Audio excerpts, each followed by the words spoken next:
Hi, this is Raving Rendell of Finite Exposure, and I want to talk for a minute about something that I heard on Legendary. Apparently, something is goofy in Blizzard, which we all knew, and you can either be on the public test server or you can be in the Mists of Panderia beta. For some reason, you can't do both. I don't get that, but that's why I'm making this.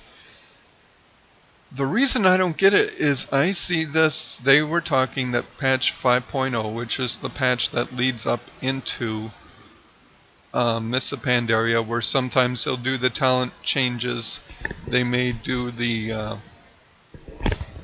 may come out with some updated glyphs for the races, or for the roles that are already in there. They'll do the attack on Theramore, I think is the event that is kicking this one off. With the last one, you were either reclaiming the Echo Isles as a troll, or you were reclaiming Nomergon as an alliance. Well, yeah, Echo Isles Horde and Nomergon as alliance. So here's my problem. You can either be A or B. Well, let's take a look at that. There are beta keys all over the place yet for Mists of Panderia. Lore from Legendary is going to be handing some out, I think this weekend. First weekend in July, I think, is when he's doing that. And there's still a lot of places where you can get beta keys. This on top of the 1 million plus that already have beta access because they were part of the annual pass. So let's say ultimately we'll have 2.5 million people on the Mists of Panderia beta. Well, that leaves 7.5 to 8 million people who are in regular World of Warcraft that can go into the public test server, which all you need is extra hard drive space. There is nothing else you need to get into the test server. That's it. So you figure 7.5 million people, and okay, let's say 1.5 million just don't have the hard drive space. They can't get in. Well, that leaves you with 6. Now you've got the people who now these are subs, okay? These aren't people actively playing. These are subs. There's a big difference. I'm subbed up through the annual pass, but I haven't played in over a month. I can't get into it because I have nobody to play with. So I don't go in. So if you've got that, now you're talking, let's say, active subscriptions that aren't active players. Now we said 6 million. I'd say that's at least 2 million probably right now. So that leaves 4. Now you've got a lot of people who raid, who go out and they do dungeons. You know, they don't care about the test shard. 1 million. That leaves 3 million. Now you're talking people who just don't give a rip. I'd say that's probably 2 million, if not more. So now you're at 1 million or less who could get the test server, who could log in, and who might help look at things. You can't include the raiders because there is no raid content. So I'd say they'd be lucky to have maybe 200,000 people testing this. So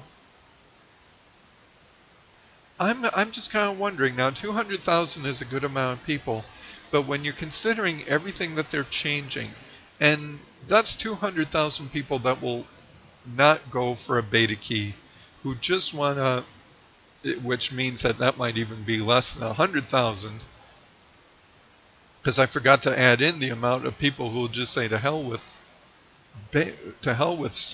test server. We want to see Mists of Panderia, because those will be the raiders who will try it. Since they can't get in on the test shard and test raids, they have to go on the beta server to test raids. They're not going to be going in. Same with the dungeon people. They can't go into the test server and test out the new dungeon. It won't be there. So you're probably talking maybe 100,000 people will go in at some point between 5.0 hitting the test server and coming out live. I really wonder how will that affect it? You're having such a small audience of people, whereas Cataclysm, they didn't have this. They didn't have many beta key giveaways. So if you weren't in the Cataclysm beta, you just weren't in it. So you had to go with the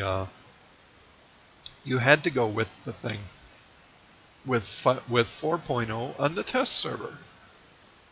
And what will that say for? Okay, so let's say 100,000 people do. We'll say, okay, we'll give them credit.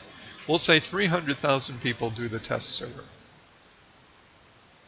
That will probably not, that's 300,000 people logging in to check it out when it hits. That's not saying everybody will stay there, will be interested. They may run Theramore and then they'll drop it because that'll be the only thing really worth looking at, because that's the big event. You go, you do the big event, you figure out how to do it, so when it hits the live server you can do it, get back off, and then wait for Mists of Panderia. Or they may get a key from somewhere, like from Tank Spot, which gives away individual keys. You just have to click a button and you get your key. Well, fine.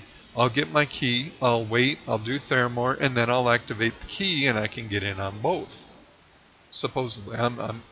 I think that might start with 5.0 because you can either be one or the other, but the way I look at that is you can be test server until you unlock a beta key, in which case you're locked out of the test server. So the right thing to do would be to go in, wait at 5.0, figure out what that's doing, and then hit the test server, because by then everything will be opened up and you'll have more access to the things that are coming. My fear is that this will mean that 5.0 will drop with a lot more bugs than most transitional patches, because more people will be less interested in it and more interested in getting and seeing the expansion content. I don't know if that's the case. Because I was one of the 1 million suckers that got in on the annual pass, I've been in it since April or May, and I've honestly just not been doing anything with it because it's still bugged and it's really hard to get around. And now I can't go into the test server, which I'd rather do, because that I know all the area of. So,